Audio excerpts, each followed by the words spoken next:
lui, et il resta cette nuit-là dans le camp. Il se leva la même nuit, prit ses 2 femmes, ses 2 servantes et ses 11 enfants, et passa le gué de Jabbok.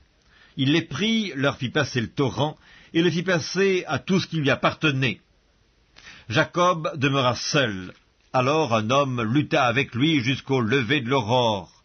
Voyant qu'il ne pouvait le vaincre, cet homme le frappa à l'emboîture de la hanche, et l'emboîture de la hanche de Jacob se démit pendant qu'il luttait avec lui. Il dit, « Laisse-moi aller, car l'aurore se lève. » Et Jacob répondit, « Je ne te laisserai point aller, que tu ne m'aies béni. » Il lui dit, « Quel est ton nom ?» Et il répondit, « Jacob. » Il dit encore, « Ton nom ne sera plus Jacob, mais tu seras appelé Israël, car tu as lutté avec Dieu et avec des hommes, et tu as été vainqueur. » Jacob l'interrogea en disant, « Fais-moi, je te prie, connaître ton nom. » Il répondit, « Pourquoi demandes-tu mon nom ?» Et il le bénit là. Jacob appela ce lieu du nom de Péniel, car, dit-il, « J'ai vu Dieu face à face, et mon âme a été sauvée. » Le soleil se levait lorsqu'il passa à Péniel. Jacob boitait de la hanche. C'est pourquoi, jusqu'à ce jour, les enfants d'Israël ne mangent point le tendon qui est à l'emboîture de la hanche, car Dieu frappa Jacob à l'emboîture de la hanche, au tendon.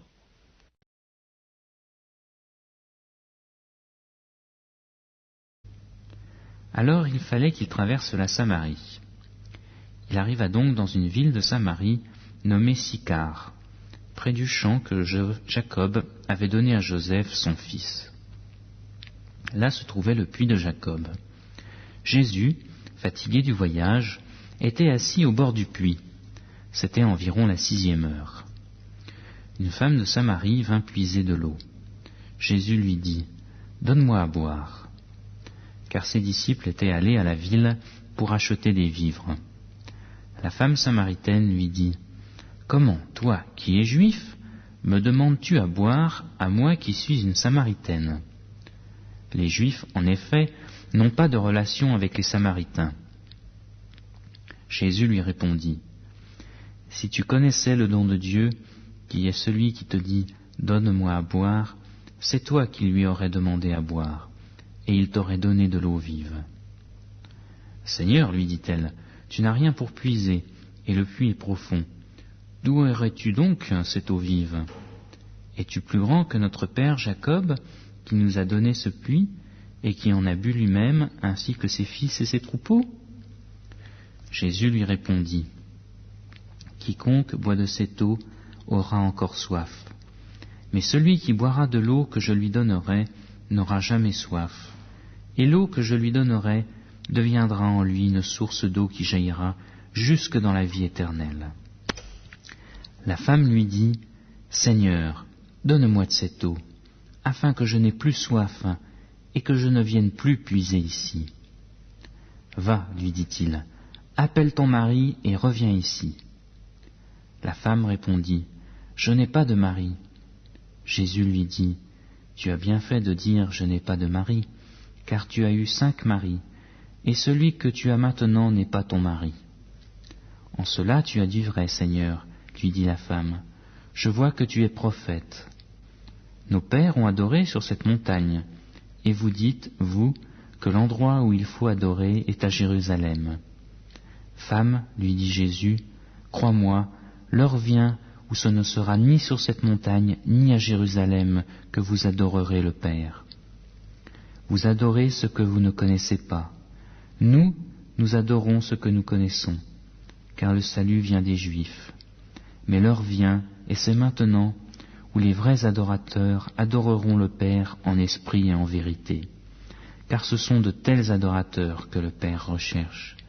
Dieu est esprit, et il faut que ceux qui l'adorent, l'adorent en esprit et en vérité. » La femme lui dit, « Je sais que le Messie vient, celui qu'on appelle Christ.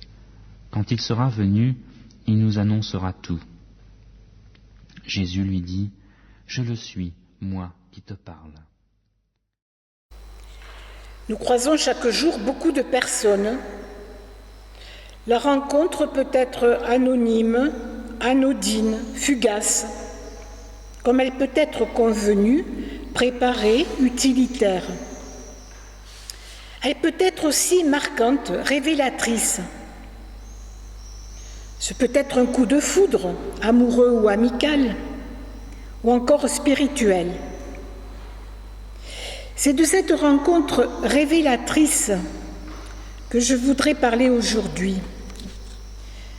Car dans la Bible, ce thème de la rencontre est fondamental, à tel point que le nom donné au premier sanctuaire dans le désert signifie l'attente de la rencontre. Et le ministère de Jésus est un ministère de rencontre.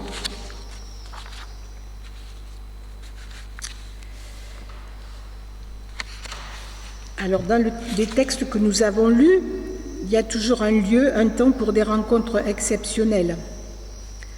Jacob est en marche pour retourner au pays de sa naissance. Il a femme et enfants. Il est devenu riche, mais son départ de chez Laban, son beau-père, s'est passé de manière très conflictuelle. Quant à ce qui l'attend, il est terrorisé à l'idée d'affronter la colère de son frère Ésaü. La Samaritaine, elle, pour sa part, est une femme marginalisée, sans doute considérée comme portant malheur. Elle a enterré Saint-Marie et vit désormais en concubinage. Au moment où ils vont faire une rencontre bouleversante pour eux, ils ont l'âme soucieuse ou endolorie. Leur avenir semble bouché. À la différence d'Abraham, installé dans sa tente, ou de Marthe et Marie dans leur maison, eux sont à nu, fragilisés. C'est un état d'esprit que nous pouvons comprendre dans un contexte inconnu.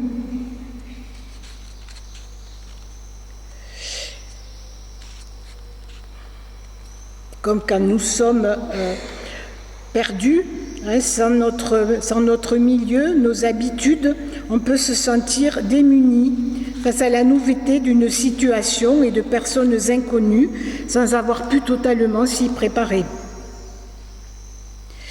Mais dans nos deux récits, si la rencontre se passe dans la solitude d'un lieu désert, il y coule néanmoins une source. Cette précision est importante car l'eau signifie la vie et son renouvellement. Après avoir fait passer le gué du Yabok à toute sa famille, ses serviteurs et ses troupeaux, Jacob reste là, seul. Et la Samaritaine est sortie de la ville pour puiser de l'eau en plein midi, à l'heure où il n'y a personne. Pour beaucoup, et pour nous aussi, la solitude joue un rôle dans la rencontre, car privé du groupe, on est plus enclin à s'ouvrir à l'autre pour entrer en relation ou obligé de le faire pour ne pas rester seul. Qui vient à leur rencontre? Pour Jacob, la rencontre est brutale, anonyme. Un homme lutte avec lui dans l'obscurité pendant toute la nuit et ne veut pas dire son nom. Il éveille cependant en Jacob le désir de se battre, de parler, de prier. Cet homme, souvent représenté par les peintres sous l'apparence d'un ange, est-ce Dieu lui-même? Certains commentaires ont vu en lui l'esprit de son frère Ésaü. Une approche psychanalytique y verra Jacob lui-même dans sa part inconsciente. Jacob luttant contre sa propre peur. Nous retiendrons simplement qu'il en va dans cette rencontre nocturne d'une force de transformation violente. Jacob sera blessé, mais béni et nommé d'un nouveau nom, Israël. Donc, ce qui est traduit dans la Bible par Israël, celui qui lutte avec Dieu. Alors, il pourra enfin aller à la rencontre de son frère Ésaü. Cette histoire de changement de nom est souvent rencontré dans la Bible. Dans l'histoire de la Samaritaine, la scène se place en plein midi. La thématique de l'eau, source vitale, est au cœur de la rencontre. Les deux êtres qui se rencontrent sont assoiffés. Soif physiologique pour Jésus, soif spirituelle pour la Samaritaine. L'enjeu pour accéder à cette eau vitale, c'est la parole de demande.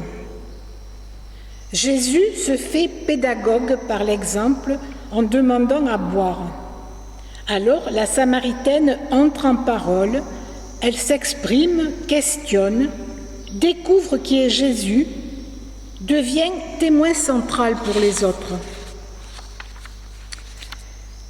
Les deux rencontres que nous venons d'évoquer ont un effet très puissant de révélation et de libération. C'est pourquoi elles ne sont pas dues au hasard, mais révèlent d'une mystérieuse nécessité, rencontrer le divin dans l'autre et par conséquent se rencontrer soi-même dans sa vérité profonde. C'est une question de vie ou de mort spirituelle. Et dans les deux récits, la présence de l'eau, source de vie, nous le rappelle.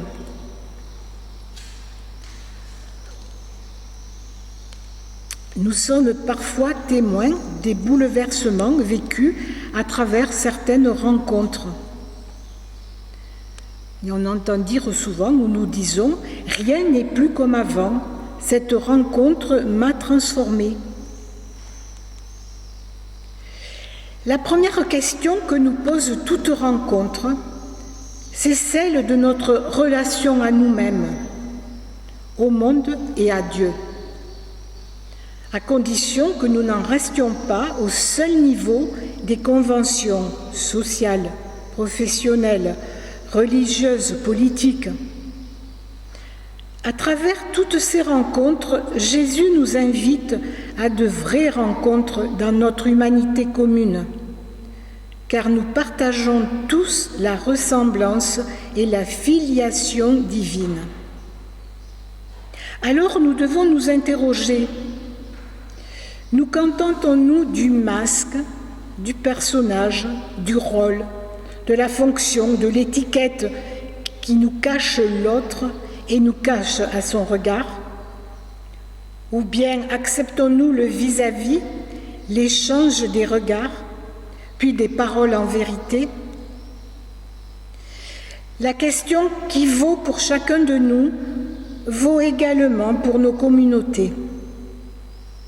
Sommes-nous en Église prêts et heureux de rencontrer de nouveaux visages? Des visages inconnus, des visages venus d'ailleurs, porteurs de l'Église universelle? Peut-être faudrait-il se préparer spirituellement ensemble pour ces rencontres. Le philosophe Emmanuel Lévinas a beaucoup insisté sur la centralité du visage d'autrui dans la question éthique. Tout visage nous appelle à ne pas lui faire de mal, mais à le respecter, lui porter attention, l'aimer. Il en va de même pour notre propre visage exposé au regard de l'autre. Ainsi, l'enjeu de toute rencontre est la prise de conscience, sur l'instant et dans la durée, que l'un et l'autre sont créatures et enfants de Dieu, et que le chemin de vie à construire ensemble est à l'opposé de cette violence qui a fait de Caïn le meurtrier de son frère, au lieu d'en être le gardien. Pour nous encourager à vraiment vivre les rencontres qui s'offrent à nous, nous pouvons partager cette prière. Seigneur, nous nous sentons si proches de tes apôtres qui partaient à nouveau chaque matin, chaque jour, à la rencontre des autres. Aujourd'hui, sur nos routes, dans notre voisinage, dans notre village ou à la maison, que de rencontres prévues ou inattendues. Donne-nous la confiance et le courage des apôtres. Rends-nous vigilants à ta présence, afin que toute rencontre engendre en chacun la foi en la vie. Amen.